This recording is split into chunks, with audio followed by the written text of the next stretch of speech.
ভারসাম্যহীন বাণিজ্য চুক্তি। যুক্তরাষ্ট্র বাংলাদেশকে 131টি শর্ত দিয়েছে, আর বাংলাদেশ মাত্র 6টি শর্ত দিয়েছে। দ্বাদশ জাতীয় সংসদ নির্বাচনের 3 দিন আগে গত 9 ফেব্রুয়ারি বাংলাদেশ যুক্তরাষ্ট্রের মধ্যে স্বাক্ষরিত অ্যাসেন্ডমেন্ট অর রেসিপ্রোকাল আরটি নিয়ে নতুন করে আলোচনা-সমালোচনা শুরু হয়েছে। 32 পৃষ্ঠায় এই চুক্তিতে বাংলাদেশের উপর ব্যাপক বাধ্যকতা আরোপ করা হয়েছে, যেখানে যুক্তরাষ্ট্রের দায়িত্ব তুলনামূলকভাবে খুবই সীমিত। যুক্তরাষ্ট্রের সঙ্গে বাণিজ্য চুক্তিতে বাংলাদেশের উপর একতরফাভাবে বাধ্যকতা আরোপ করা হয়েছে, যা ভারসাম্যহীন বাণিজ্য চুক্তি বলে মনে করছেন সংশ্লিষ্টরা।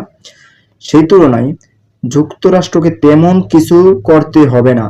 কোনো আইনে বা চুক্তিতে ইংরেজি শ্যাল কথা থাকা অর্থ হচ্ছে এইসব বিষয় পালন করা বাধ্যকতা। উইল লেখা থাকলে সেটা হবে ইচ্ছাধীন বিষয়।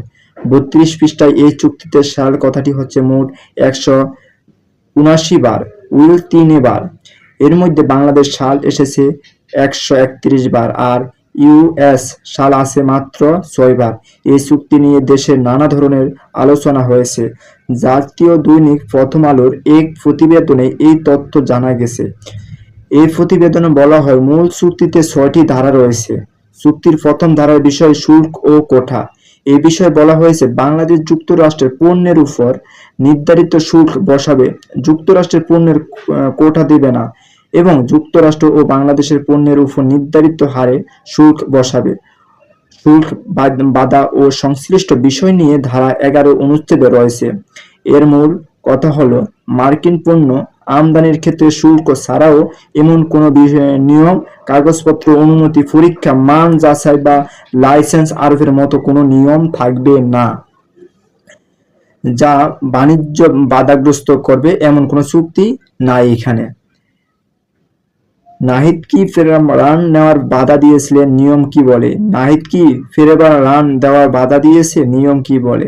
চুক্তিতে যুক্তরাষ্ট্র কৃষি পণ্যের জন্য বাংলাদেশি বাজারে অগ্রাধিকার দেওয়ার কথা আছে, তবে স্বাস্থ্য বা নিরাপত্তার কারণে আমদানি নিয়ন্ত্রণ করতে হলে তা বৈজ্ঞানিক ও যুক্তিভিত্তিক হইতে হবে। শুধু বাণিজ্য ঠেকানোর জন্য নিয়ম করা যাবে না।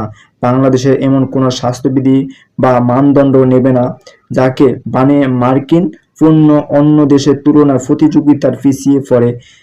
জিআই সুরক্ষা বা স্বীকৃতির ক্ষেত্রেও সোচ্চার ও অনন্য নিয়ম করতে হবে। চুক্তির পরে অংশ চিজ ও মাংসজাত পণ্যের কথা উল্লেখ করা হয়ে বলা হয়েছে, নাম ব্যবহারের কারণে বাংলাদেশের যুক্তরাষ্ট্রের পণ্য বাজারে প্রবেশ বাধা দেবে না।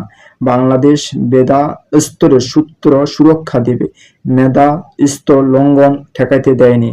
ফৌজদারি ও সীমাবদ্ধ পর্যায়ে ব্যবস্থা নেবে। অনলাইনের ক্ষেত্রে তা প্রয়োগ হবে। কপিরাইট ও ট্রেড মার্ক লঙ্ঘনের বিরুদ্ধে বাংলাদেশ অগ্রাধিকার দিয়ে কার্যকর ব্যবস্থা নেবে। সেবা খাত নিয়ে বলা হয়েছে, বাংলাদেশ এমন নিয়ম করতে পারবে না যেন মার্কিন সেবা প্রতিষ্ঠান দেশীয় বা অন্য বিদেশি প্রতিষ্ঠানের চেয়ে কম সুবিধা পায়। বাণিজ্য সংক্রান্ত নতুন নিয়ম করার ক্ষেত্রে প্রক্রিয়া সচ্ছল রাখতে হবে এবং আলোচনা ছাড়া হঠাৎ কোনো বিধি ছাপানো যাবে না। ময়মনসিংহে হামের উপর স্বর্গ নিয়ে আরও এক শিশুর মৃত্যুবরণ করেন। শুধু এই যে অন্তর্বর্তীকালীন সরকার এই চুক্তিগুলা হামের টিকা আনেনি, এবং এই ধরনের অযৌক্তিক চুক্তিগুলো হচ্ছে যা বাংলাদেশের স্বাধীনতা হরণ করে। এই চুক্তিগুলো আমরা চাই সাধারণ মানুষ বাতিল করার জন্য এই সরকারের প্রতি অনুরোধ, যেন অবৈধ ডক্টর ইউনূসের এই অবৈধ চুক্তি বাংলাদেশে না হয়। আর যে চুক্তিগুলো বাংলাদেশের প্রয়োজন সেগুলো সংসদে এনে সবার সামনে প্রকাশ করে আলোচনা করে চুক্তিগুলো রাখা হোক, আর যেগুলো বাংলাদেশের কোনো প্রয়োজন নাই সেই চুক্তি এখনই বাতিল করতে হবে। ধন্যবাদ সবাইকে।